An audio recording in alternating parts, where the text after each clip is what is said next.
Está começando o programa Independência, a voz da recuperação, uma parceria da ADUSMEC, Associação dos Usuários da Saúde Mental de Capivari, e da Rádio Alternativa FM 106,3. Honestidade, boa vontade, mente aberta, recuperação e sobriedade. Com vocês, Marco Melo.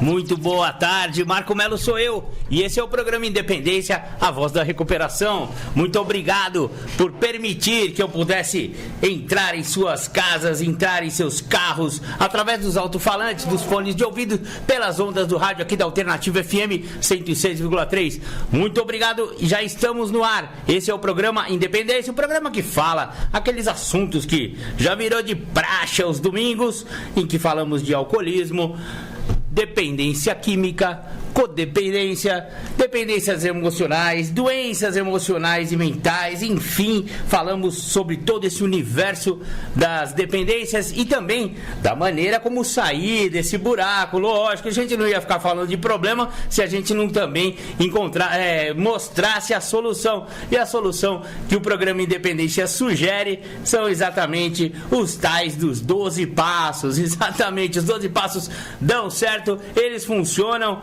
As Irmandades Anônimas estão aí para provar isso que eu estou falando aqui. 12 passos de AA, 12 passos de NA, Naranon, Alanon, Neuróticos Anônimos e por aí vai. São centenas de pessoas, são centenas de irmandades que utilizam esses 12 passos, descobriram esse segredo. Exatamente, tem um segredo muito bem oculto nesses 12 passos. Se você quiser descobrir, vá a uma reunião dessas irmandades que eu mencionei, ou de qualquer outra irmandade que trabalhe nesse sistema de 12 passos, e você vai ver como funciona também para a sua vida. Se você tiver problema com álcool ou droga, procure Narcóticos Anônimos, procure Alcoólicos Anônimos. Para começar o programa Independência, já vou... Legal, voltamos com o programa Independência. Vocês ouviram aí The Flanders, Um Dia Perfeito. Essa música eu toco sempre pra vocês aí, porque ela fala daquele dia em que uma pessoa que sempre foi vitoriosa, né, na vida, que era linha de frente, de repente foi vencida pelo álcool, né? E essa música fala bastante sobre essa derrota, né, que o álcool trouxe pra vida desse rapaz aí, esse personagem dessa música. Muito bacana. Vamos continuando com o programa Independência. Maravilha. Vou disponibilizar para vocês uma leitura do livro azul de Narcóticos Anônimos. Exatamente. Livro azul, texto básico de NA. Tem uma parte do livro azul, nova publicação, né? Nova edição grossa aqui, mais de 400 páginas, bem bacana. É praticamente a bíblia do adicto, né? Do dependente químico. Se vocês tiverem curiosidade de conhecer a literatura de Narcóticos Anônimos, é só digitar lá na.org.br. E lá tem toda a loja virtual onde você pode comprar literatura, chega rapidinho na sua casa através do correio ou então de transportadora e tal. É só adquirir a literatura do NA, muito bacana. Esse capítulo que eu vou disponibilizar para vocês, ele se chama Reflexões. São pequenas reflexões de membros de NA que encontraram a saída das drogas, né, da adicção, aqui na Irmandade de NA. Então aqui companheiros se revezam refletindo sobre as suas experiências em viver a vida como ela é. A hepatite C estava me matando, então tive que tomar medicamentos.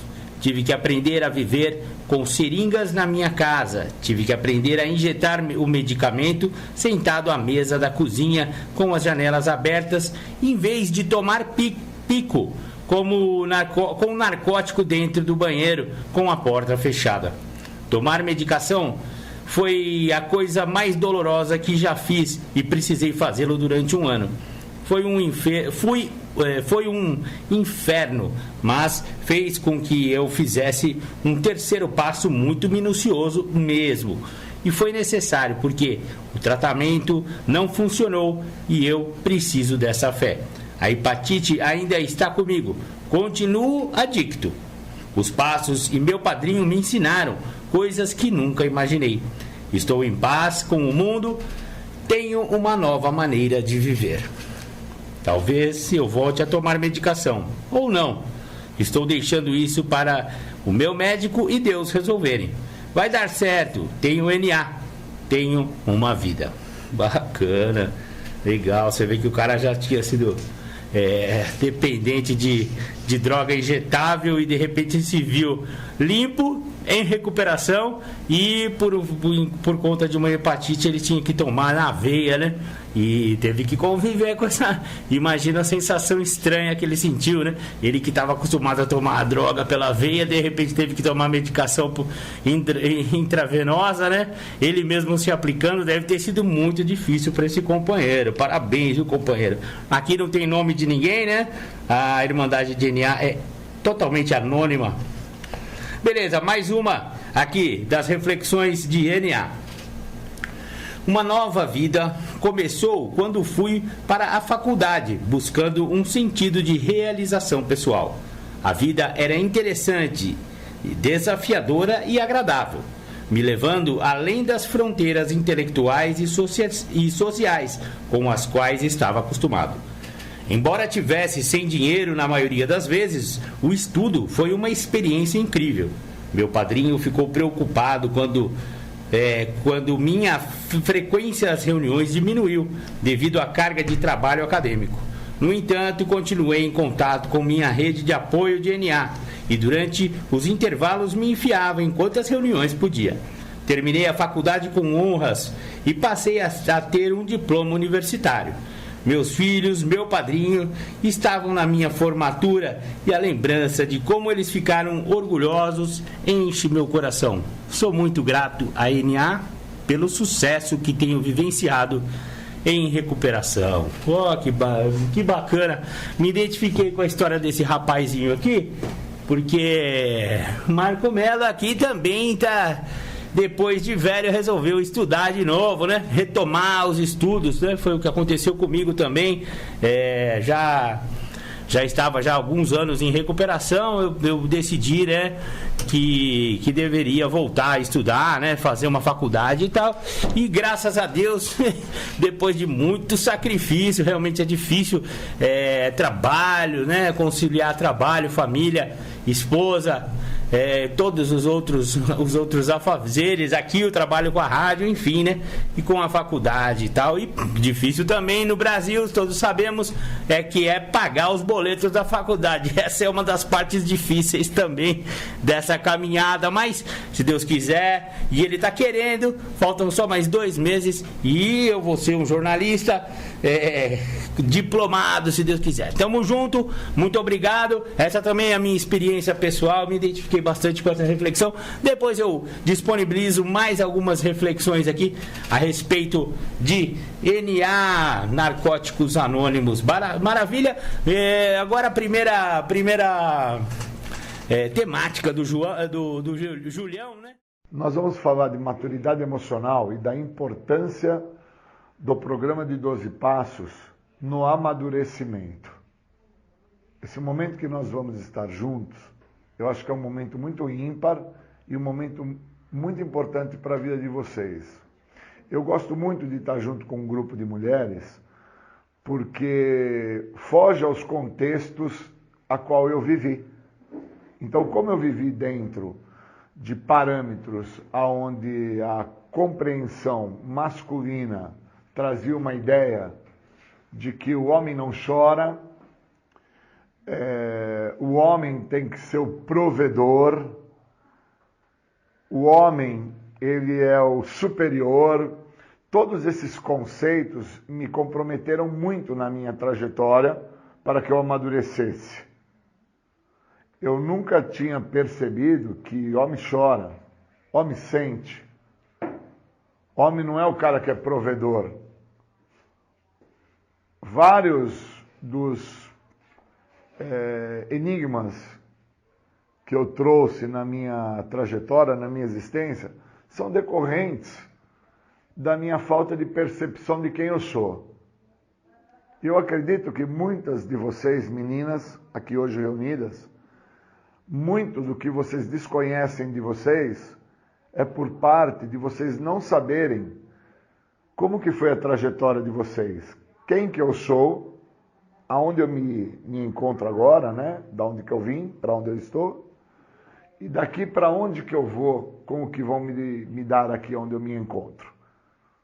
Então, quando eu me dei conta de que me faltava amadurecimento emocional, e eu só me dei conta disso quando eu compreendi a importância do programa de 12 Passos na minha vida, é que eu pude entender aonde que eu cheguei. Eu cheguei a um estado de desespero, eu cheguei a um estado de loucura, que me fez, na minha trajetória, me comprometer de uma forma muito profunda. E aí hoje, eu olhando a minha esposa, eu olho o filho da minha esposa, eu olho o irmão da minha esposa, eu olho o pai da minha esposa, eu olho a mãe da minha esposa, eu olho vocês, e olhando o outro ser humano, aqueles que estão mais próximos de mim, que é a minha família, e olhando a vocês, meninas, que estão um pouco mais distantes, mas fazem parte da minha história, porque eu sou portador da mesma doença que vocês são portadoras, eu passo a me amadurecer em relação às minhas vontades, eu me amadureço em relação à minha forma de pensar, eu me amadureço em relação a entender aonde que eu cheguei. Porque eu vou olhando o outro, eu vou entendendo a trajetória do outro, eu vou compreendendo como que o outro está fazendo na sua história, e eu vou entendendo aonde que eu cheguei, porque foi assim que eu fiz. Eu fui passando na minha história, eu fui passando na minha trajetória, sem me ver. E o outro, se ele não tiver alguém para olhar ele, o outro vai passar na história dele, na trajetória dele, sem se ver. É impossível se enxergar sem uma próxima pessoa junto. Ninguém se conhece se não tiver o outro que vai mostrar àquela pessoa que está sem se conhecer o que está se passando na vida dela. E hoje eu consegui entender isso falando com um amigo, quando ele me falou assim: você amadureceu com o programa, Júlio, e você se utiliza disso hoje para olhar as outras pessoas e entender quando que as outras pessoas não amadureceram.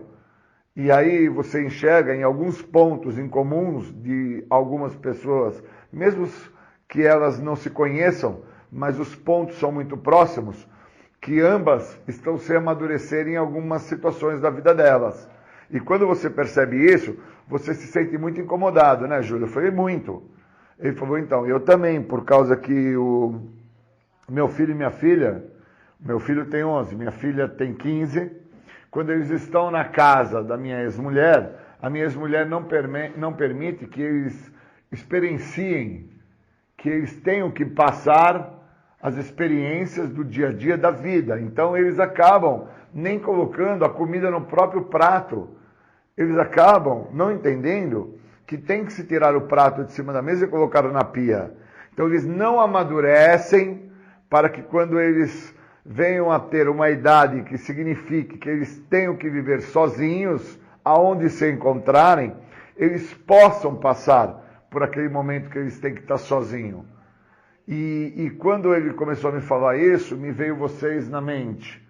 Esse grupo de mulheres que eu estou agora, a qual eu entendo que muitas não tiveram o processo do amadurecimento, o esclarecimento do amadurecimento. E aí com isso, quando vocês se encontram sozinhas, aonde vocês se encontram, vocês têm dificuldade para lidar com o momento que está se apresentando. E os passos podem fazer essa diferença, como assim fez na minha vida. Quando eu entro no programa de 12 Passos, eu entendo que alguma coisa ali se mostrava diferente do que todo o processo, toda a trajetória que eu fazia até chegar naquele momento. Todo o meu processo, toda a minha trajetória de tentar me entender, a qual acabei chegando ao estado de desespero por não me compreender, e aí eu fui fazer o uso de álcool e de droga, todo esse processo findou-se na dependência química. Me tornei um dependente químico, alcoólico, usuário de inúmeros tipos de droga, tentando encontrar uma saída para o que eu sentia. Então o que eu sentia era muito ruim. Eu sentia uma ausência paterna, eu sentia uma ausência materna, eu sentia que eu não era bonito, eu não era bem quisto na escola, eu sentia que as pessoas não estavam afim da minha companhia, e todo esse processo de auto-rejeição vinha também muito da minha baixa estima, que já vinha muito antes de entender o que seria o processo da rejeição que eu manifestava, quando eu já olhava para as pessoas e tinha uma compreensão que essas pessoas não gostavam de mim. Vinha muito antes disso. E aí o programa me fez ficar mais lúcido em relação que eu fui usar álcool e drogas para tentar encobrir tudo isso, para tentar não sentir tudo que eu sentia. Então o programa foi me amadurecendo e quando eu chego para fazer um tratamento, eu chego desprovido ainda de amadurecimento. E aí dentro do espaço eu me sinto muito sozinho. E o me sentir muito sozinho não me dava condição de participar de nada, nem da laboterapia, nem de fazer um arroz, nem de lavar um prato, nem de limpar um banheiro, nem de arrumar uma cama, porque eu sempre tive pessoas para fazer isso para mim. A minha mãe não me deixava amadurecer. A minha mãe, na ânsia de fazer com que o Júlio desse certo, ela me prejudicou profundamente. E o meu pai também. Na ânsia de fazer o Júlio ser um cara maravilhoso, um bom empresário, um cara sensacional, ele me condenou. Ele me fez me tornar uma pessoa fadada a sofrer de comparações. Por que que o outro tem, por que que eu não tenho? Então eu sempre fui uma pessoa muito voltada para a ideia de fama, prestígio e poder. E se existem coisas que o programa nos mostra que vai me afastar do que o programa tem a oferecer, é fama, prestígio e poder. Então, veja que quando eu adquiri a fama do drogado, o prestígio de acreditar que eu tinha droga e vendia droga, e o poder, que foi o dinheiro que eu ganhei com o uso de álcool e de droga, isso acabou por me afastar cada vez mais da possibilidade de entender o que me faltava amadurecer. Então, de uma certa forma, os caras que eu convivia me apoiavam a viver dentro de uma falsa realidade que eu era o cara que tinha droga, que eu era o cara armado, que eu era o cara que matava, que eu era o cara que fazia. E, na verdade, com isso eu fui construindo uma imagem, um personagem que, sem amadurecimento, nunca conseguiria quebrar esta imagem. E eu preciso quebrar essa imagem. Eu preciso deter isso. E para deter isso eu preciso do programa. Sem o programa eu não detenho nada. Sem o programa eu vou alimentando esta imagem de uma pessoa que não existe aonde eu estiver. Então se eu estou no centro de tratamento, eu fico com a imagem daquela pessoa que chegou ao centro, mas que não mostra a sua inferioridade, não mostra seus medos, não mostra que não se aceita fisicamente, não mostra quem é. Mas que traz a imagem do criminoso, do bandido, que traz a imagem que, de alguma forma, as pessoas que me olham acham que eu sou aquilo. E eu preciso parar isso, porque se eu não paro isso, eu não amadureço. E eu preciso amadurecer para entender que o cara que chega ao programa, a garota que chega ao centro de tratamento, é uma pessoa muito fraca. É uma pessoa que, de uma forma muito singela, sofre de uma fraqueza que, se não for vista essa fraqueza não vai ser tratada, não vai haver amadurecimento nessa fraqueza, e essa fraqueza vai condenar essa pessoa a acreditar que ela não é merecedora de nada, que ela não é capaz de atingir os objetivos que ela tem que atingir.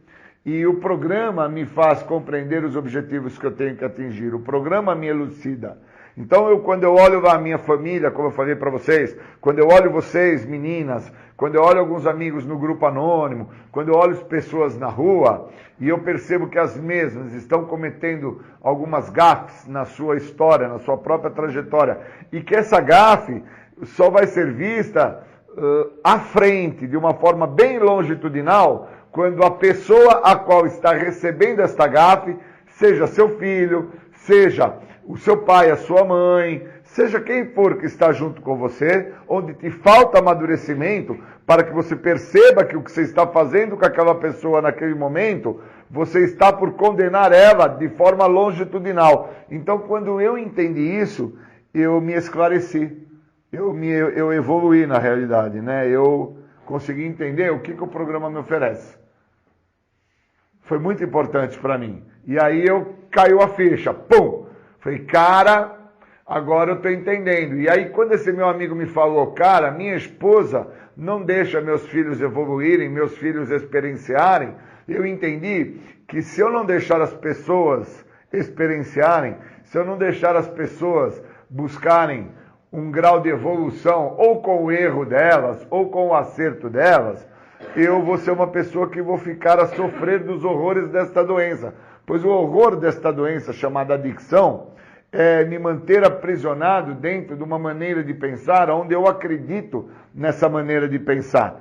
E essa maneira de pensar me aprisionou por mais de 20 anos. E eu não posso continuar sendo uma vítima, uma presa fácil desta doença.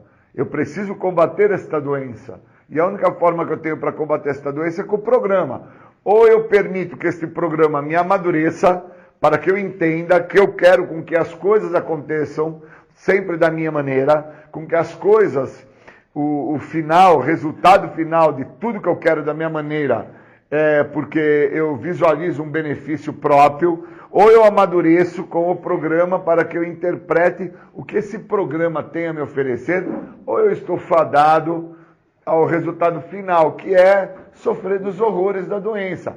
O horror desta doença a qual eu estou fadado, se eu não me tratar, se eu não amadurecer, é chegar ao tal estado de desespero que eu cheguei, sem entender que eu era portador de uma doença progressiva, incurável de fins fatais, que foi fazer o uso do álcool e da droga. Então, as meninas que aqui se encontram, neste momento, precisavam entender consigo própria aonde eu cheguei.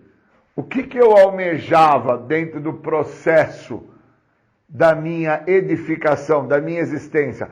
Qual era a ideia que eu tinha para a minha própria pessoa? Eu esperava ser mãe, eu esperava ser filha, eu esperava ser amiga. O que eu esperava? Porque se eu não amadurecer no sentido de entender qual era a minha ideia, eu vou ficar dentro desse local que eu me encontro, desse grupo de mulheres, sem entender nem mesmo por que eu cheguei aqui. E, obviamente, quando chegar o momento de eu sair desse grupo, eu não vou saber para onde eu vou. E nem mesmo o que eu tenho comigo, a qual eu levo comigo, que chama-se 12 passos, para tentar usar isso em áreas da minha vida. Pois eu vou voltar ao cerne da minha existência, que é a minha família. Eu vou voltar as questões sociais, eu vou voltar ao meu profissional, eu vou voltar para aonde eu já me encontrei, aonde eu já estive. E se eu voltar para onde eu já me encontrei, onde eu já estive, sem amadurecimento, eu com certeza irei retornar aonde eu me encontro agora. Se agora eu me encontro no centro de tratamento, é para cá que eu volto de novo. Se aqui fosse um sistema carcerário, preso eu estaria novamente. Se aqui fosse um leito hospitalar, nesta cama eu estaria deitado para ser tratado de alguma enfermidade. Então, enquanto eu não amadureço, enquanto eu não cresço, enquanto eu não experiencio, enquanto eu não me permito entender o que este programa tem a oferecer, eu não sei quem eu sou. E se eu não souber quem eu sou, isto que estou sendo não vai deixar de existir. Eu não vou me modificar e eu não vou entender por que meu pai me comprometeu tanto, por que minha mãe me comprometeu tanto, e hoje, por que dentro da sociedade que eu vivo, eu me encontro tão comprometido. Então eu queria agradecer muito a vocês, pois hoje eu estou num momento muito bom de reflexão em relação ao amadurecimento que o programa me trouxe. Me trouxe a condição de reconhecer que meu pai, a minha mãe, os meus irmãos, os meus educadores, as pessoas que assim conviveram comigo desde a minha infância, a ideia deles era que eu não viesse a sofrer, mas eles não tinham ideia que eu tinha que experienciar, que eu tinha que passar, que eu tinha que viver a cada momento que se apresentasse em minha vida os sentimentos que eu viesse a tê-los. E como os mesmos, de uma certa maneira, me impossibilitaram com que isso acontecesse, eu hoje sou resultado do meu passado. Eu sou o futuro do meu presente, porque eu não tenho futuro ainda. Se no meu presente eu não amadurecer, o meu futuro, eu vou ser o resultado desse presente, que vai ser igual ao meu passado, que me trouxe até onde eu estou agora. Queria agradecer a todas as meninas que estão aqui, pela chance que vocês estão dando à vida de vocês. É ímpar, é uma chance ímpar, vocês não vão ter outra. Obrigado e bons momentos.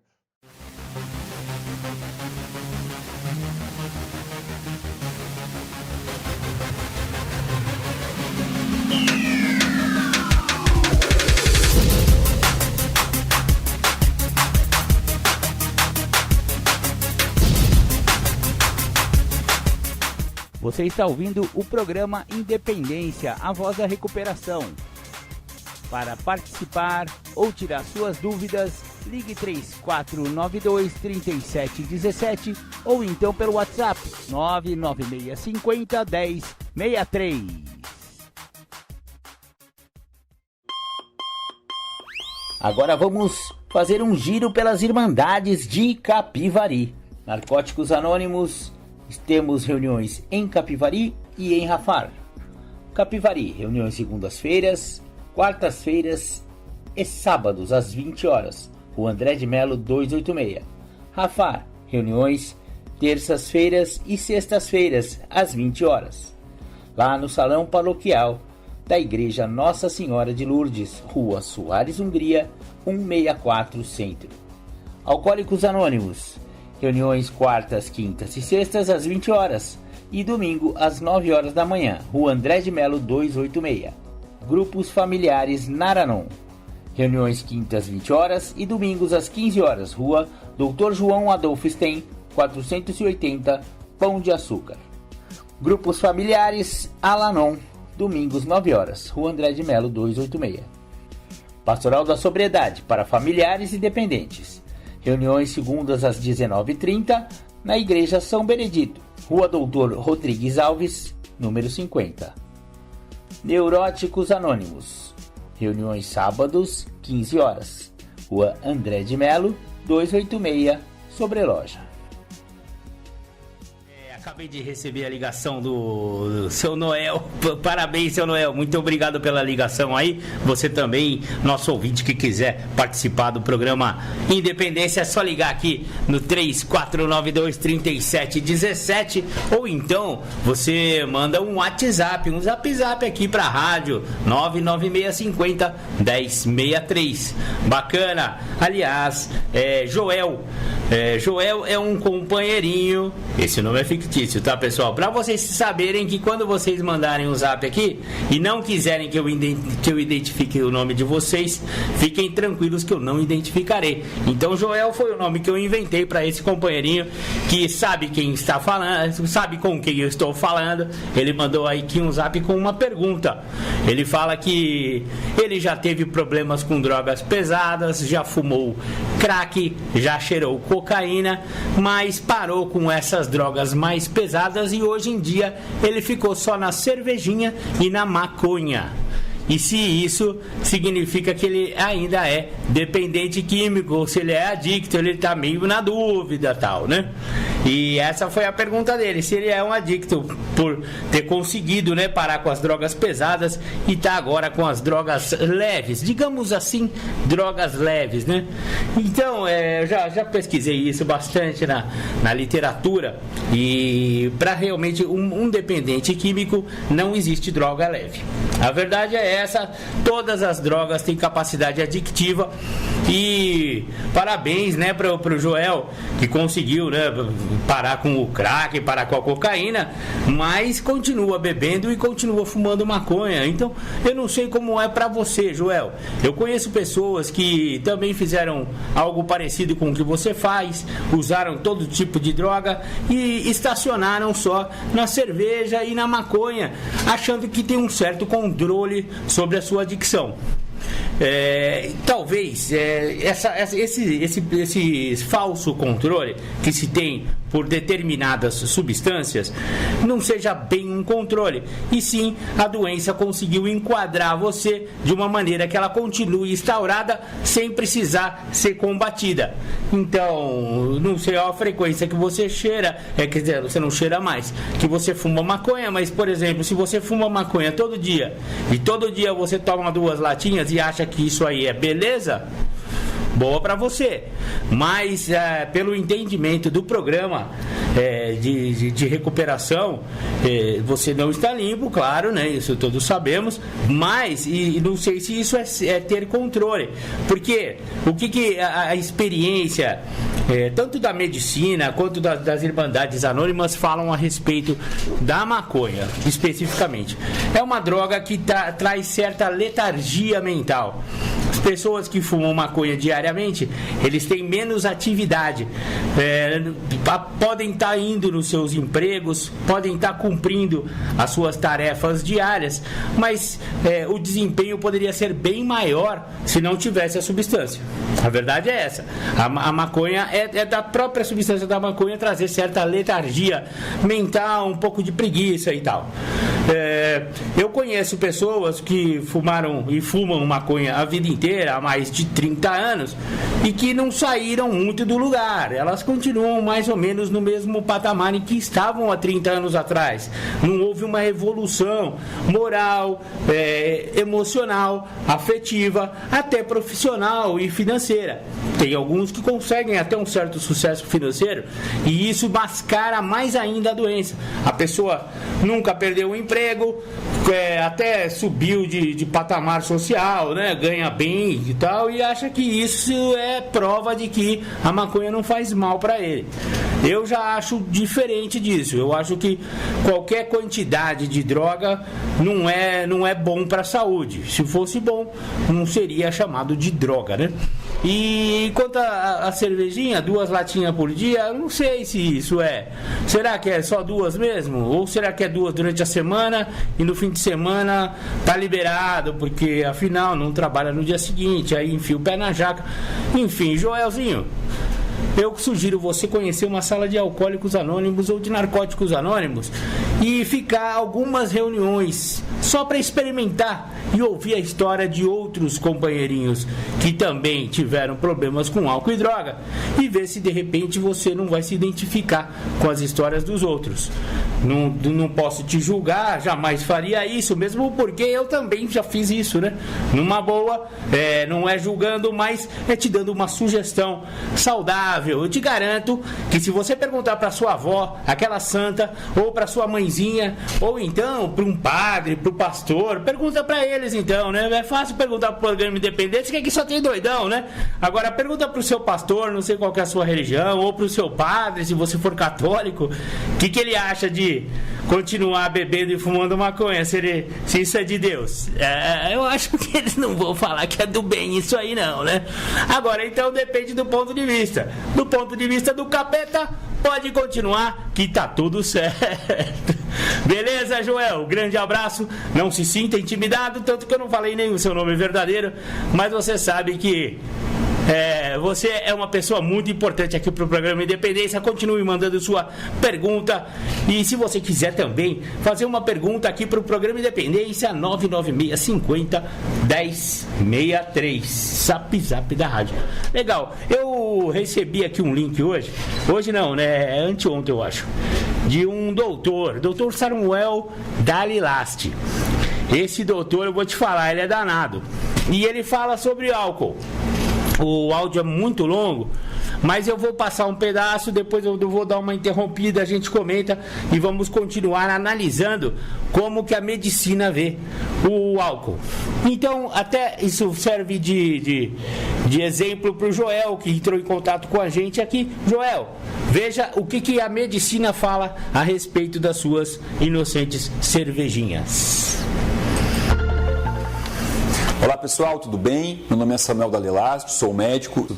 Porque eu acho engraçado alguém querer que eu fale sobre álcool, né? Porque eu penso assim, Será que existe alguém dessas pessoas que me perguntou, que me pediu para falar sobre álcool? Será que alguém aqui pensa que eu vou falar algo de bom do álcool? Né? Será que existe algo de bom para falar do álcool?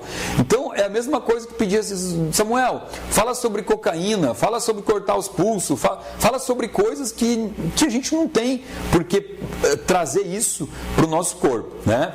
Mas então, ok, já que tem pessoas que precisam saber o porquê das coisas para daí então mudar seus hábitos, vamos lá, vamos falar sobre álcool, o impacto do álcool no nosso corpo, e a partir daí vou deixar com que as pessoas, né, que estão assistindo o vídeo decidam se querem continuar promovendo esses processos inflamatórios no corpo ou não. Bom, o que a gente tem que saber aqui em relação ao álcool? Vamos começar falando sobre a questão absorção, metabolismo. A absorção do álcool, ela se dá 20% a nível do estômago. Então aqui, ó, o estômago, que a gente pensa nele só como um órgão que faz a produção de enzima digestiva e faz a hidrólise dos alimentos, ele tem um poder de absorção também. O álcool, 20% é no estômago e os outros 80% a nível de intestino. A absorção do álcool, ela é rápida. Você bebeu, em 5 minutos mais ou menos, você já tem a absorção desse líquido no corpo. O pico de ação, de efeito dessa bebida, aí é um pouquinho mais variável, tá? Depende também, inclusive, se é homem, se é mulher, depende do peso do paciente, mas vamos falar em torno de 30 a 60 minutos, tá? Então a gente tem o pico de efeito do álcool em algo entre 30 e 60 minutos. E a eliminação dessa bebida, ela varia de 6 a 9 horas, ok? Então você saiu, foi para uma festa, bebeu, tá? Bebeu, em 5 minutos você teve absorção do álcool. De 6 a 9 horas é o tempo que o corpo demora para expelir, para eliminar esse álcool que você consumiu. E de 30 a 60 minutos é quando você vai ter o pico máximo de efeito, de todos os efeitos no corpo, que é justamente sobre isso que a gente vai falar nesse vídeo. Para o pessoal que gosta muito de manter o corpinho em forma, é importante falar também sobre a questão calórica do álcool, tá? Que ela vai estar andando aí por entre a quantidade calórica do carboidrato e a da gordura. Ou seja, vamos botar aqui, ó, carboidrato, gordura, tá? O álcool tá aqui no meio. Ó, aqui a gente fala de 4 quilocalorias por grama do carboidrato. A gordura falamos em 9 quilocalorias por grama. E o álcool, 7,1 quilocalorias por grama, tá? Então, ó, é mais calórico do que o próprio carboidrato, que as pessoas hoje escolheram para demonizar ele, tá? Vamos falar também sobre uma coisa interessantíssima que me perguntam muito no meu consultório, nas minhas redes sociais, que é em relação a qual é o consumo possível em uma gestação. Então, gestantes podem consumir álcool? Olha o que eu vou falar para vocês. O álcool, ele consegue atravessar a membrana placentária e chegar no feto exatamente nas mesmas proporções que ele se encontra no sangue da mãe. Então, assim, você começa a imaginar uma mulher de, sei lá, 70 quilos, ela está com uma concentração de álcool no sangue. Essa concentração de álcool, ela vai chegar na mesma proporção para um ser de 1,5 kg que está dentro da barriga. Então ele é muito mais tóxico para a criança do que para a própria mãe.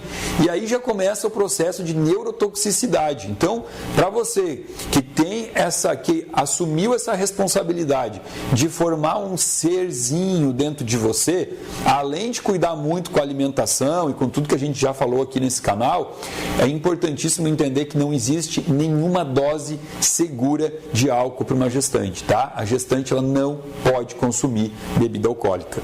Bom, na minha opinião, o perigo do álcool começa quando a gente classifica ele como droga. Que tipo de droga é o álcool? É uma droga que chamamos de bifásica. E toda droga bifásica, ela é, de certa forma, uma ameaça ao ser humano, à sociedade. Aí você vai falar, Samuel, você é muito radical. As pessoas bebem normalmente, sim. Mas aí que aí entram outras pautas que deveríamos abordar aqui, que entra também a questão socioeconômica, que não é o que a gente vai falar aqui. Vamos entender o que é uma bebida, uma droga bifásica. Ela é composta de duas fases. A primeira fase é a fase onde eu tenho a ingesta pouca de álcool, moderada para pouca. Quando você bebe pouco álcool, você abre os canais de cálcio. Então, você permite a entrada de cálcio, abre os canais de cálcio. E com essa abertura, você tem uma despolimerização que vai aumentar a liberação da dopamina. E está aqui o motivo pelo qual as pessoas gostam muito de beber, né? Para se sentirem dopadas. A dopamina. A dopamina é um neurotransmissor que dá uma sensação de recompensa muito grande, uma sensação de bem-estar muito grande. É um neurotransmissor que faz com que as pessoas elas fiquem mais hilárias, elas se descontraem mais extrovertidas, perde a timidez, perde o senso de autocrítica. Então, obviamente que o álcool também é muito usado por pessoas tímidas, né? Na noite, na festa, na balada, aquele cara mais tímido, ele bebe para poder chegar a conversar, a largar uma trovinha na menina, né? Para dar uma cantadinha, ele se sente muito mais, ele se empodera muito mais, ele perde o senso de autocrítica. E isso é um motivo que faz com que o álcool seja consumido por muitas pessoas, inclusive diariamente. A pessoa chega no final do dia, depois de trabalhar, ela quer ter aquela sensação de bem-estar que a dopamina promove, e a pessoa chega em casa e abre lá uma garrafa de uísque, um vinho, e vai beber pequenas quantidades todo dia. Tá? Então, isso a gente está falando da primeira fase. Só que essa primeira fase faz com que a pessoa, muitas vezes, a gente tem que entender aqui que nada é regra, tá? Muitas vezes, vai levar a pessoa para a segunda fase. Então, ó, a primeira fase pode levar para a segunda. Esse aqui é engraçado, tem até uma piada que, de certa forma, eu acho que sem querer, ela traduz isso aqui, né? Que fala assim, ó, eu sou uma pessoa que bebe pouco, mas esse pouco que eu bebo me transforma numa outra pessoa. E essa outra pessoa bebe pra caramba, né? Nunca viu essa piada? Então, isso é muito certo, porque para muitas pessoas a fase 1 é só serve para levar para a fase 2. Vamos falar sobre essa fase 2 aqui. Por essa fase de liberação de dopamina, ela saturar logo, aí então você vem para a fase 2, que é quando eu começo a ter um aumento do influxo dos canais de cloreto. Vamos botar aqui, dos canais de cloreto, aonde? Nos receptores GABA. Então aqui eu já estou atuando em receptor GABA. Por isso que nessa fase 2 eu saio daquela fase onde eu estou extrovertido, legal, alegre, e eu passo para uma fase de distimia e depressão. É muito comum você ver isso no alcoólatra, né? No cara que chega sempre nessa fase aqui, ele é mais melancólico, ele é mais chorão, ele é mais depressivo. Então você vai começando a tua experiência com o álcool numa fase que você fica muito bem, porque você aumenta aqui dopamina, né? Fica realmente dopado.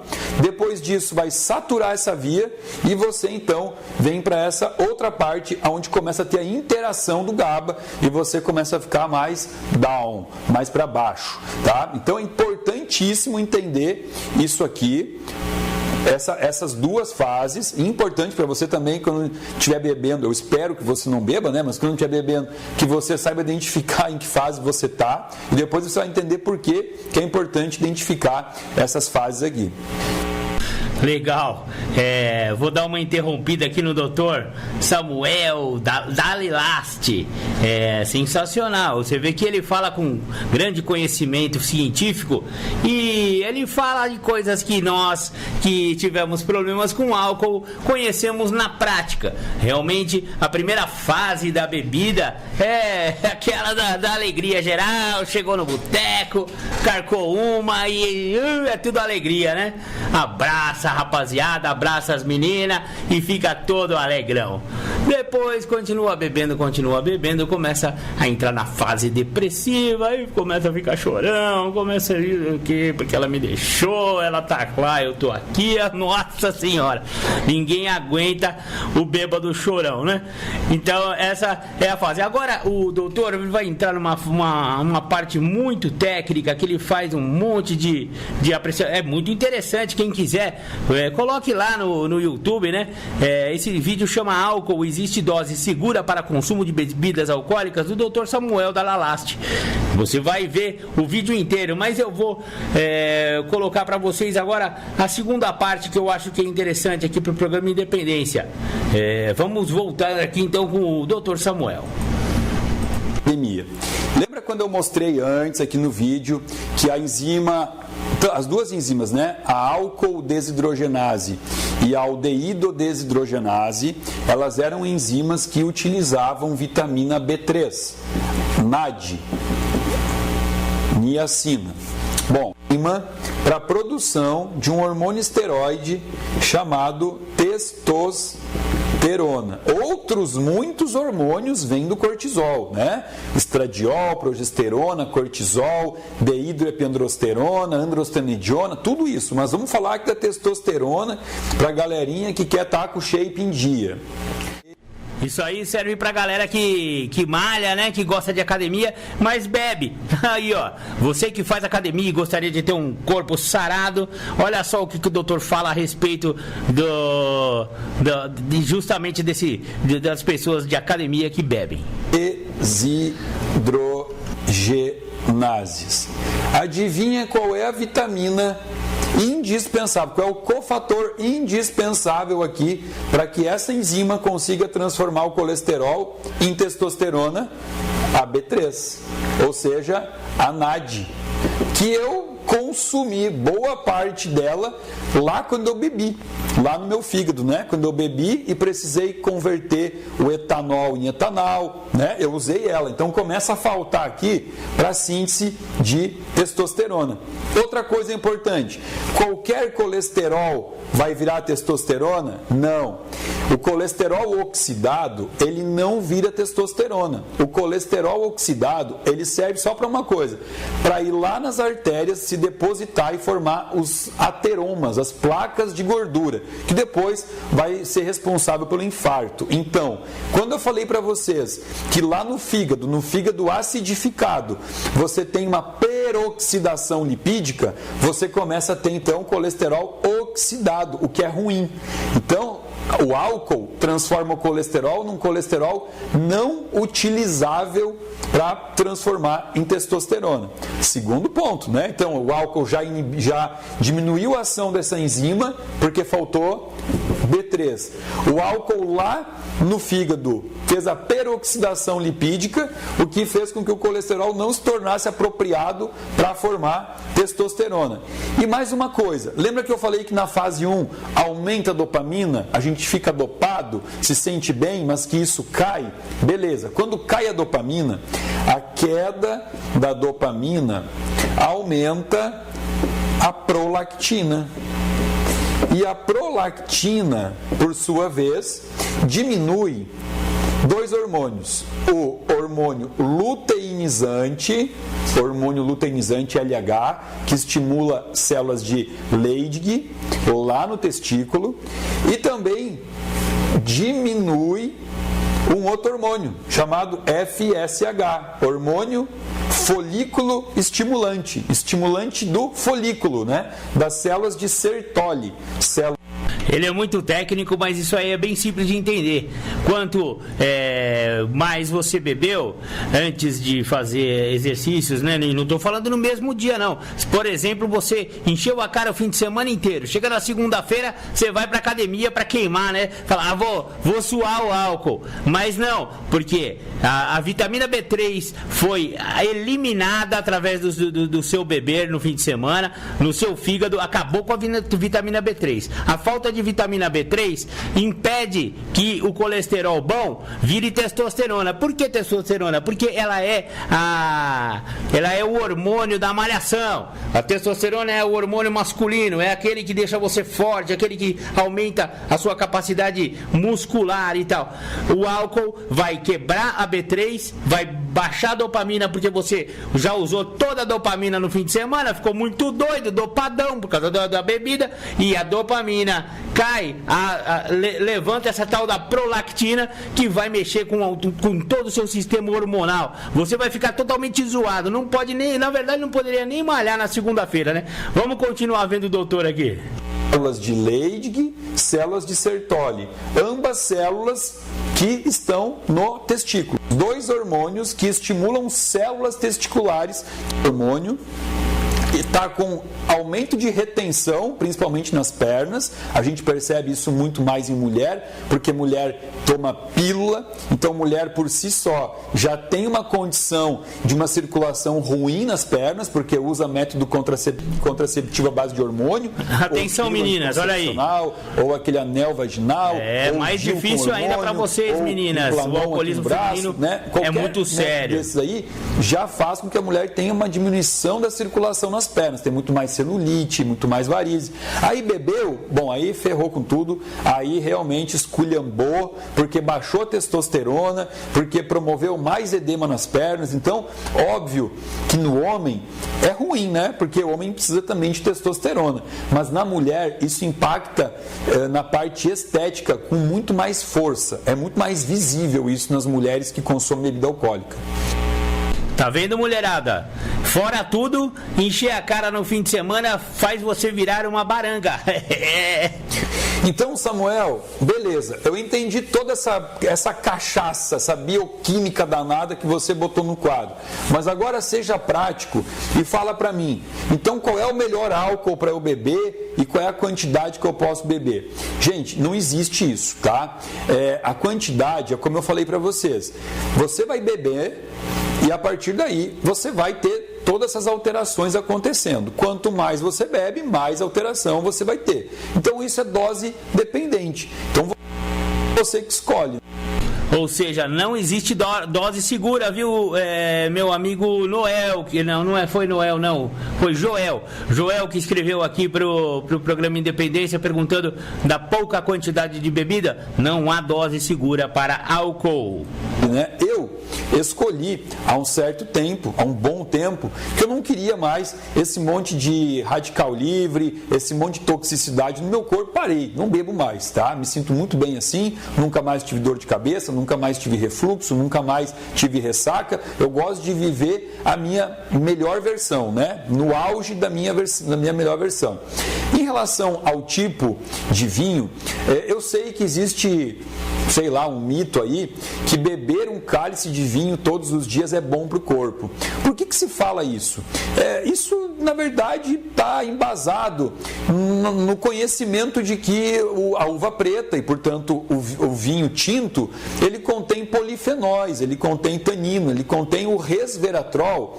O resveratrol, na verdade, eu vou dizer que é o culpado por esse mito, resveratrol. O resveratrol é um antioxidante feito a partir de um processo de xenormese que ele tem impacto, sim, na preservação do miocárdio, do coração, das coronárias, né? Ele diminui o risco cardíaco. Então as pessoas levantam essa hipótese de que beber um cálice de vinho todo dia vai fazer com que você diminua o risco cardíaco. Olha só, outro mito detonado, de que um copo de vinho todo dia faz bem pro coração. Mais uma mentira detonada pelo Dr. Samuel aqui. Vamos acabar com o álcool hoje no programa Independência, viu? Eu discordo disso, não tem nenhum estudo que mostra isso, que conseguiu embasar isso, porque se for assim, você pode consumir 10 grãos de uva preta todo dia e você vai estar consumindo o resveratrol sem ter que estar, para isso, bebendo álcool junto, entendeu? Então isso, na verdade, é um mito carregado por pessoas que querem poder beber o seu vinho todo dia e querem que alguém ateste isso, né? Eu não posso atestar isso, porque, como eu mostrei para vocês, o álcool não existe uma dose que seja benéfica para o corpo. O vinho, inclusive, ele tem, na minha opinião, eu vejo isso como um probleminha um pouco maior, porque além de ter o álcool, eu tenho a frutose da uva sem a fibra da uva, né? Então tá a frutose solta. A frutose para o fígado a gente sabe que não é interessante ser consumida sem a fibra, como por exemplo suco de laranja, não é legal para o fígado. A laranja com a fibra já não é um problema para o fígado. Então eu vejo esse problema no vinho, né? Como um excesso, é o álcool mais a frutose.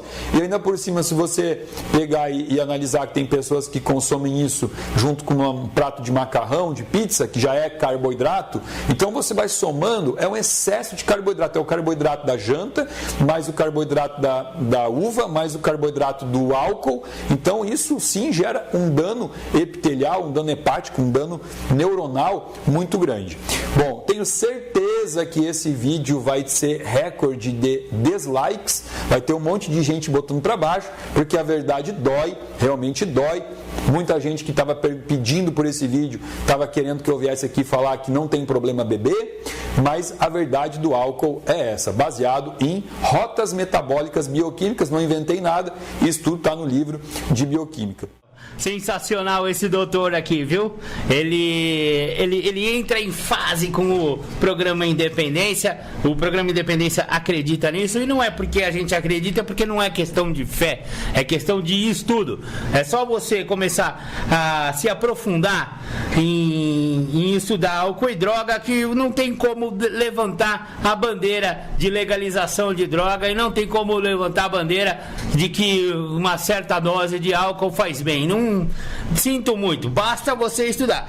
Quem acha isso é porque é ignorante, porque não estudou, não se aprofundou na ciência que está por trás de todo esse metabolismo do álcool e das drogas. Legal, legal. Beleza, hoje é o dia de meter o pau no álcool aqui no programa Independência, tamo junto, maravilha. O seu Noel ofereceu aí, ele falou que ele não conhece muito bem as músicas, mas ele gosta das músicas que a gente toca aqui, que fala sobre alcoolismo e adicção. Então, eu vou botar duas do Ira.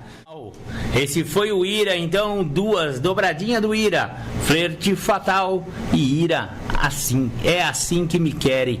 Essa música é assim que me querem. Eu acho muito interessante a abordagem que o Ira fez, porque pode parecer que não é bem assim, só que repare bem, se o álcool e a droga não são mecanismos de escravização da sociedade.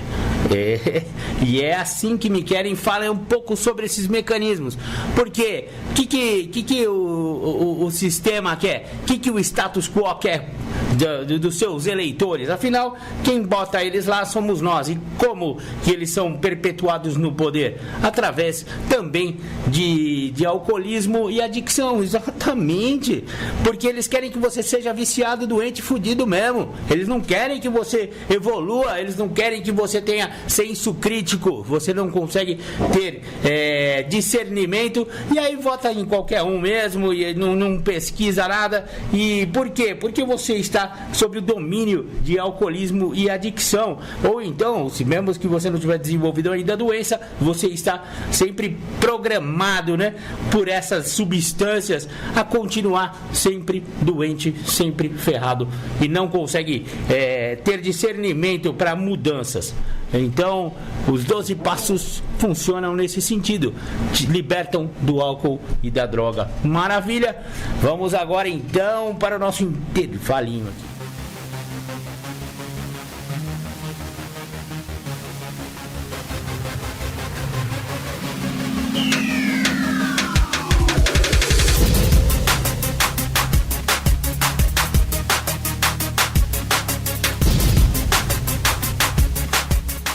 Você está ouvindo o programa Independência, a voz da recuperação. Para participar ou tirar suas dúvidas, ligue 3492-3717 ou então pelo WhatsApp 99650-1063. Vou voltar aqui disponibilizando para vocês mais uma reflexão aqui do Narcóticos Anônimos, depoimentos de companheiros, né? Partilhas de companheiros e sua vida em recuperação. Uma manhã decidi doar plasma para comprar droga. Esperei bastante tempo no centro do plasma e parecia estranho não chamarem meu nome. Finalmente, um médico de jaleco branco me chamou a seu consultório. Ele disse sem rodeios: você se tornou HIV positivo. Está permanentemente afastado do programa de plasma. Eu andava pelas ruas sentindo-me amortecido por dentro. Comecei um período de uso compulsivo de proporções inigualáveis. Acabei no Novo México, quase morto, e cheguei a uma clínica. Lembro-me de um adicto falando sobre o quanto ele amava NA e os princípios da Irmandade.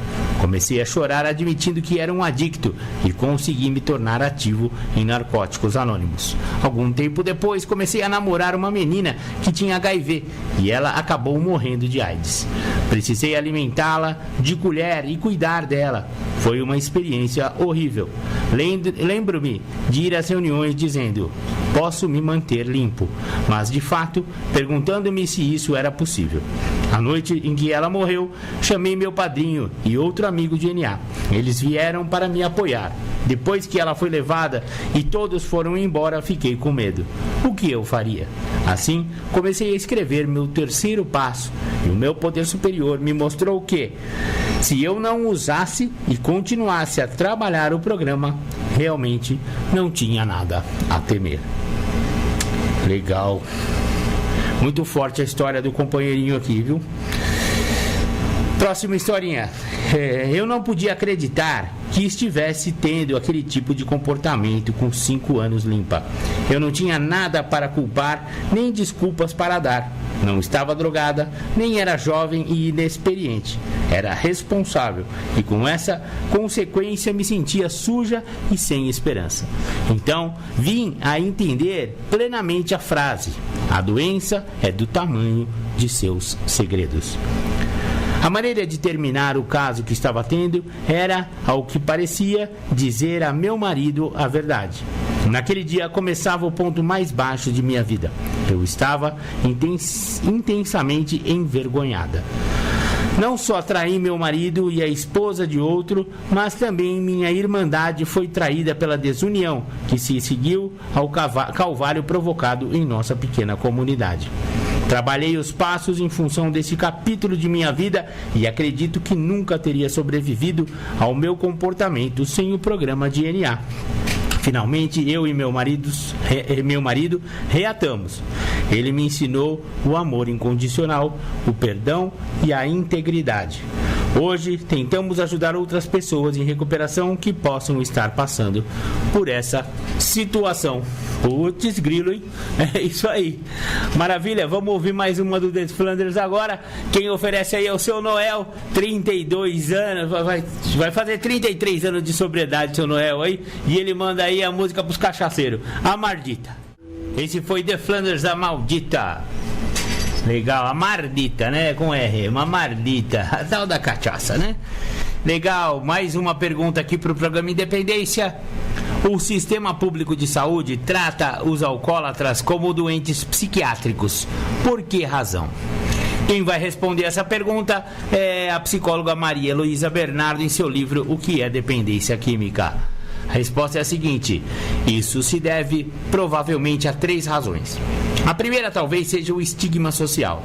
Existe uma tendência histórica perpetuada pelo sistema público de saúde de rejeição à figura do alcoolista, considerando este um sociopata sem força de vontade, sem caráter, desprovido de sentimentos bons, ao qual só restaria, portanto, o último recurso, o atendimento psiquiátrico.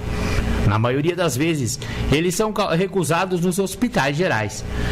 O segundo motivo pode estar relacionado ao desconhecimento sobre a natureza da dependência química entre os técnicos de saúde, produto de deficiência na formação acadêmica profissional. O conhecimento sobre a doença é relativamente novo. Diante da dificuldade de enquadrá-la, a opção recaiu sobre a categoria psiquiátrica, certamente porque, em estágios avançados, há danos neurológicos que transformam o problema do paciente em caso de distúrbio mental. A terceira e última razão refere-se a uma questão econômica.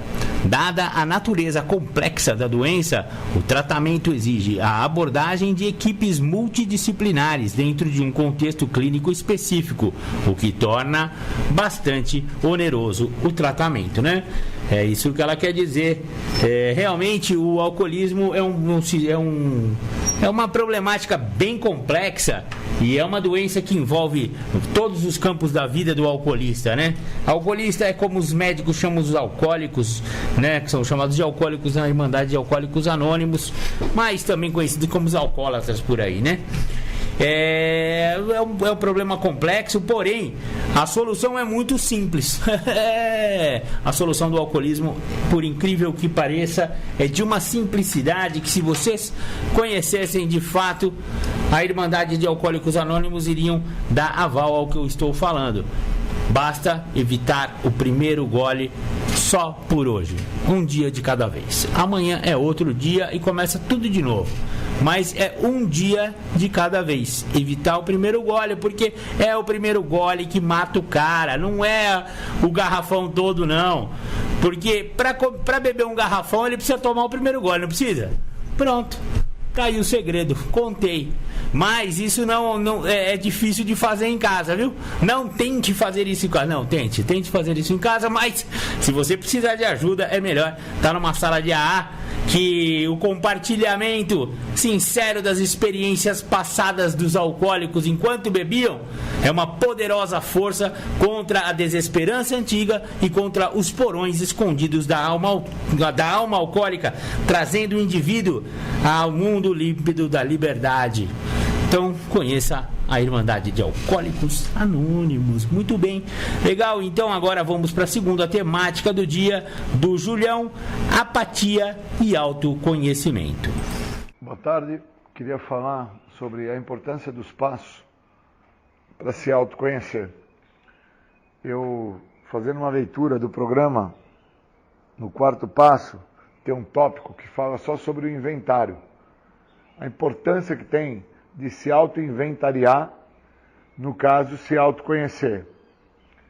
É interessante, né? Que eu acredito que quando eu chego ao programa, eu chego dentro de um quadro de uma sociopatia social. Eu busco, dentro de conceitos sociais, ficar apático, porque eu fico muito vinculado por anos dentro do uso da substância química, do álcool e outras drogas, e com isso eu me anulo de qualquer participação social. Aí, ali, começa a se caracterizar uma sociopatia. E eu preciso quebrar isso. Senão, eu estou fadado às infelicidades do sociopata, que dentro do viver e sobreviver de um mundo exclusivo, único, onde eu não deixo com que ninguém pertença ou faça parte, esse mundo que eu escolho como meu mundo para viver, é um mundo extremamente nocivo. Tendo droga ou não tendo droga. Porque eu tenho que olhar que quando eu estou no uso da droga, a minha preocupação é em sentir a sensação do uso da substância.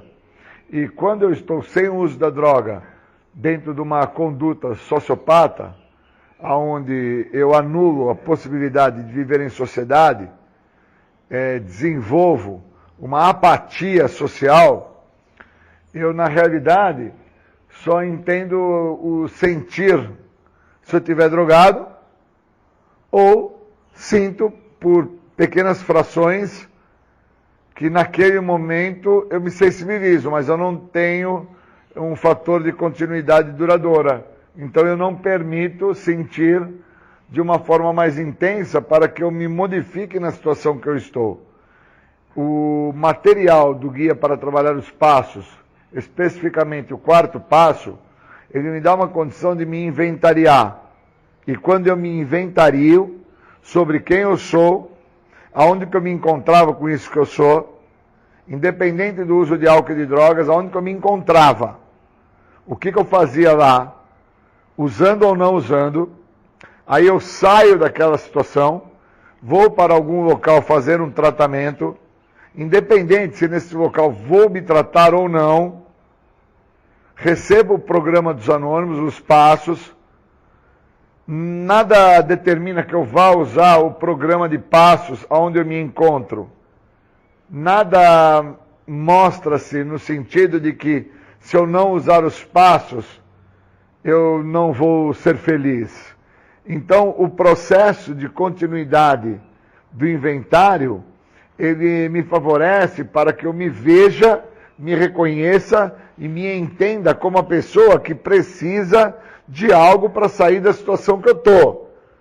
Senão, eu não vejo que eu trago comigo, de muito antes até da ideia que o uso da droga e do álcool foi o que me trouxe problemas maiores, eu trago comigo sintomas de uma sociopatia, sintomas que me anulam de viver em sociedade e me faz acreditar que da maneira a qual eu vivia e da forma que eu acreditava viver, eu teria algum tipo de sucesso, ou prestígio, ou poder. Porque depois, quando eu tenho contato com o uso do álcool e de outras drogas, eu continuo a acreditar que o álcool e a droga me davam poder, me davam uma sensação, que é uma falsa sensação, na verdade, de poder, de prestígio, de domínio, de interação, de convívio. E, no fundo, isso é fake, é falso, não é real. Não é palpável, e por não ser palpável, é que fazendo o processo do inventário, quando eu acabo por me inventariar, acabo por saber quem eu sou, da onde eu me encontrava, com o que eu me encontrava naquele local, fazia uso do que naquele local, independente do álcool e a droga naquele local. Senão eu fico canalizando energia para que aonde eu estava, ou aonde eu estou, aonde eu vou, sem droga que eu vou ter sucesso. E a ideia é parar esse mecanismo de defesa que traz uma ideia que eu acho que é uma imagem fantasiosa, mentirosa, que a vida do ser humano, no caso a vida do Júlio, ela só era ruim porque tinha álcool e droga, e não é isso.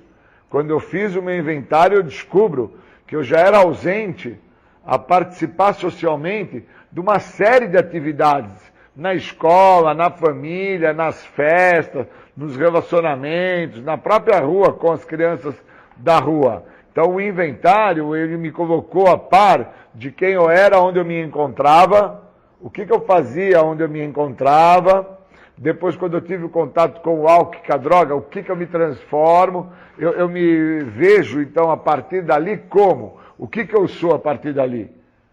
E uma vez que eu, dentro desse inventário, eu dou margem para o que o programa oferece, a partir do momento que eu começo a me inventariar, o dar margem é interpretar os meus limites, os meus anseios, as minhas falhas, as minhas prevaricações, é interpretar a minha mente doente que me fazia acreditar que eu ia ter uma vida exemplar se eu tivesse casa, esposa, filhos, um bom trabalho, um carro, dinheiro no bolso e aos domingos churrasco com os amigos e jogar uma pelada, um futebol na quadra. Quando eu acabo por me inventariar, eu acabo por trazer aquilo que estava em superfície, que estava de uma forma só superficial, eu acabo por trazer à tona. Porque o que está guardado dentro de mim, o que está de uma certa forma escondido, eu só consigo me libertar disso se eu colocar na luz da exposição. Eu não me liberto do que está escondido dentro de mim, se eu acreditar que só por deixar na superfície é o suficiente. O que eu deixo na superfície muitas das vezes é o que eu quero que o outro veja. E aí aquilo que eu quero que o outro veja cria até um impacto no outro, do outro ficar impressionado. Mas a realidade é que eu preciso que o outro me enxergue, que o outro saiba quem eu sou, de uma forma mais profunda. Porque quem precisa saber quem que eu sou de uma forma mais profunda sou eu mesmo. Quem precisa entender esse fator de sociopatia que eu trago comigo, esse fator de anulação social, que depois, com o uso do álcool e das drogas, dentro de uma imagem fictícia, lúdica, eu até acreditei que eu tinha criado um elo de relacionamento e convívio. Esse é o cara que precisa se tratar. É esse cara que precisa de tratamento. É esse cara que precisa saber por que ele bebe, por que ele cheira cocaína, por que ele fuma crack, quais os motivos que ele acredita que quando ele está fazendo uso de qualquer substância psicoativa, incluindo álcool, esse cara, ele não está por ter que lidar no momento seguinte com as situações que estão apresentando naquele momento, que ele não tem habilidade para lidar, e aí ele optou pela ideia de usar um álcool, usar uma droga, e aliviou-se momentaneamente, mas ele não percebe que é momentâneo, ele não percebe que é fake. Eu levei muito tempo para entender que todas as vezes que eu fiquei a tentar usar álcool e drogas, eu fiquei a sofrer. Eu fiquei a pastar. Eu não fiquei a ganhar. Eu fiquei a pastar, eu fiquei a sofrer demais. E que eu não posso continuar dessa maneira. Eu fico por muitos anos dentro de uma ideia que o uso de álcool e de droga é que tinha me prejudicado. E não foi o uso de álcool e de droga. Foi muito do que antes eu não tinha tomado atenção, porque eu não tinha ferramenta, não tinha material algum para que eu pudesse inventariar quem eu sou, de onde eu vim, para onde eu vou. Eu preciso me inventariar. Eu preciso saber quem eu sou. Eu preciso me tratar. E a única forma que eu encontro de me tratar é buscando de uma forma profunda, buscando de uma forma intrínseca, de dentro para fora, através do que eu venho a conhecer de quem eu sou, como eu me encontrava, e agora o que o programa tem para me oferecer, para que eu trabalhe com esse cara que eu busquei no meu íntimo, que eu trouxe, né, que eu acabo por conhecê-lo. E uma vez que eu encontre essa pessoa, eu agora começo a entender do que essa pessoa é capaz. Por isso que leva um tempo para se recuperar. Não é automático. Ou eu me permito me envolver com o que o programa tem a me oferecer e uso de uma forma inteira, contínua, o que o programa tem a oferecer, ou estou fadado a sofrer, e eu acho que até sofrer mais do que eu já sofria sem o uso de álcool e de drogas. E eu nunca tinha percebido que eu sofria. E olhando outras pessoas, eu começo a entender que existem diversos tipos de sofrimento. Diversos. Eu, por um período, comecei a acreditar que sofrimento era só usar álcool e droga. E agora, sem o uso de álcool e droga há mais de 20 anos, eu entendo que o sofrimento não está vinculado ao uso de álcool e de drogas.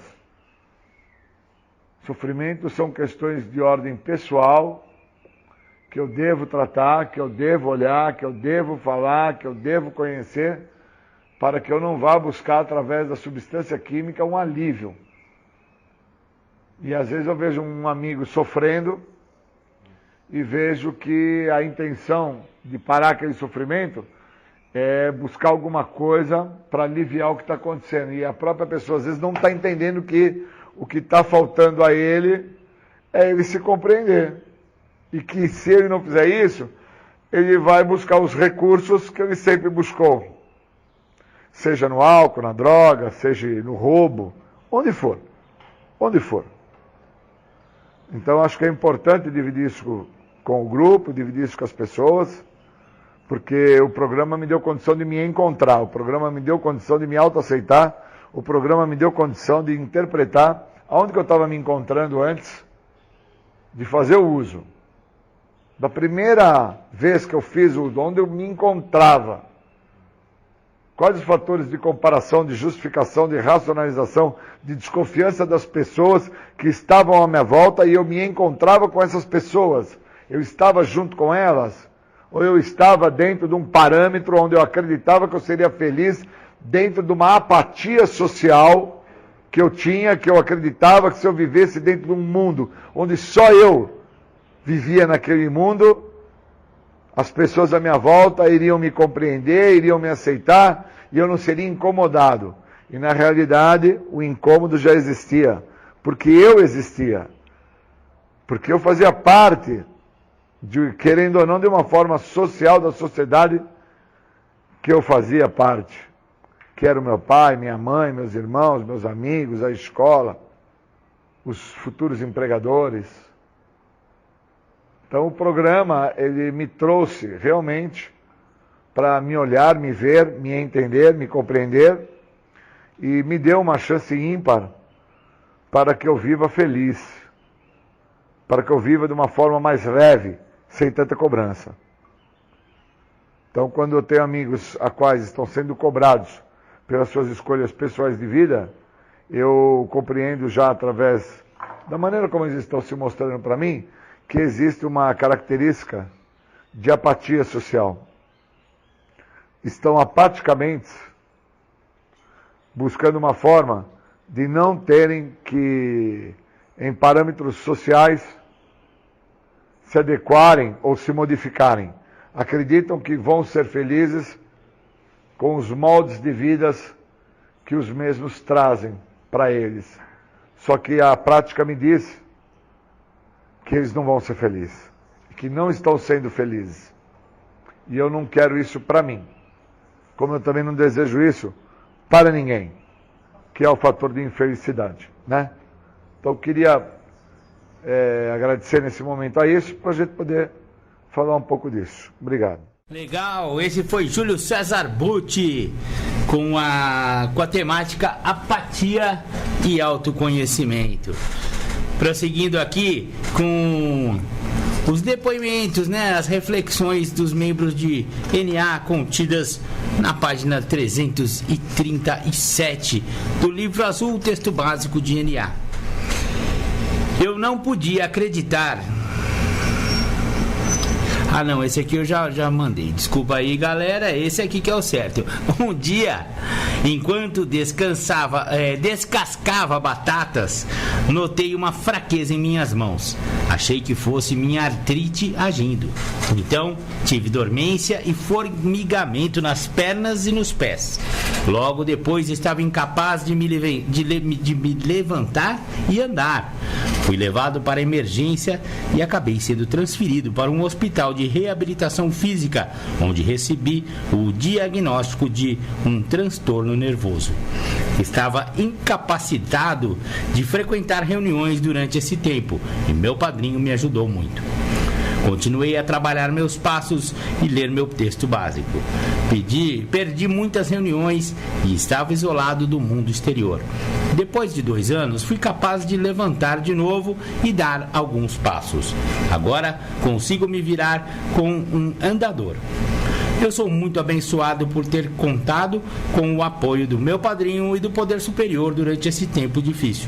Não acho que teria conseguido sem eles. Legal. Agora essa aqui, ó. Eu estava na minha mãe decorando a casa para as festas de fim de ano. Minha esposa me ligou e ela tinha usado. Ela me disse coisas terríveis e irrepetíveis. Quando cheguei à nossa casa depois da decoração, ela estava no sofá, aparentemente desmaiada. Então, vi que minha espingarda estava caída na frente de seu corpo. Liguei para a emergência e fiquei em estado de choque, chorando e xingando Deus. Orei por sua vontade em relação a ela e para que algo acontecesse e ela não tivesse que sofrer mais. Fui preso e levado como suspeito, até que o suicídio foi confirmado como causa da morte. Tive direito ao meu único telefonema e liguei para o meu padrinho. Ele apareceu no dia seguinte à Irmandade e veio e quis ajudar de qualquer forma possível. Com o passar do tempo, o luto não passou. Eu sabia que tinha que me render. Não podia trazê-la de volta, mas podia procurar sanidade para mim. Finalmente, alguém partilhou que a resposta era a fé, que eu não deveria desistir 5 minutos antes de o milagre acontecer. Segui a sugestão de escrever uma carta para ela e partilhar minha recuperação e as coisas não ditas que eu precisava dizer. E assim me senti livre do peso do luto. Deixei Deus cuidar disso. Às vezes pego minha vontade de volta, mas a dor já não é tão ruim quanto antes. E agora a última reflexão de hoje. O programa me ensinou que posso me recuperar da adicção, apesar dos meus outros males. Sofro de dor crônica e devo aceitar que hospitais, médicos e medicamentos fazem parte do meu agora, se eu quiser ficar em NA e fora da negação. No passado, escutava as pessoas me dizerem que não estava limpo e não podia participar de NA, porque precisava tomar medicamentos. Deixei outros me expulsarem do único lugar que encontrei alívio, as salas de NA. Voltei já há quase 2 anos e sou muito grato por poder trabalhar o programa com todos os outros companheiros. Tenho um padrinho e trabalho os passos. Presto serviço, frequento as reuniões regularmente. Meditação e oração ajudam a reduzir minha dor. Tenho conseguido permanecer em NA só porque estou disposto a me aceitar. Não é dessa vez que vou embora. Muito legal. Esses foram depoimentos de membros de Narcóticos Anônimos no Livro Azul, nova edição, texto básico, Narcóticos Anônimos. Muito legal, muito bacana. Vamos chegando ao final do programa Independência de hoje. Quero agradecer muito a todo mundo que participou, mandou suas perguntas. Desculpa aí pelo meu jeito. Hoje eu dei umas cacetadas no alcoolismo, né? No álcool em si, né? Porque realmente o álcool destruiu a minha vida. E eu sei quanto doloroso é e quanto tempo pode demorar uma pessoa para chegar em recuperação. Então eu faço votos para que vocês consigam ser muito menos teimosos do que eu fui e cheguem logo numa recuperação, num tratamento do alcoolismo antes que seja tarde. Muito legal, queria agradecer, mandar um beijão para todo mundo aí no coração. Obrigado por permitir que eu entrasse nas suas casas aí, nos seus carros, nos seus fones de ouvido, nos seus alto-falantes, através da Rádio Alternativa, das ondas do rádio 106,3. Muito obrigado. Agora com vocês, programa Tardes Sônicas, as pedradas do rock and roll. Fiquem com Deus. Tchau, tchau.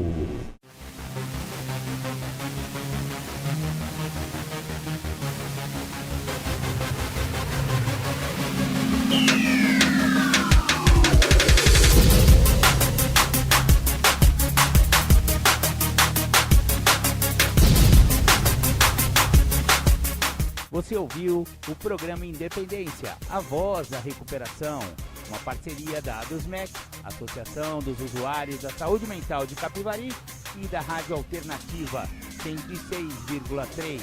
Até domingo que vem, com mais informações a respeito de dependência química e alcoolismo. Obrigado, até mais!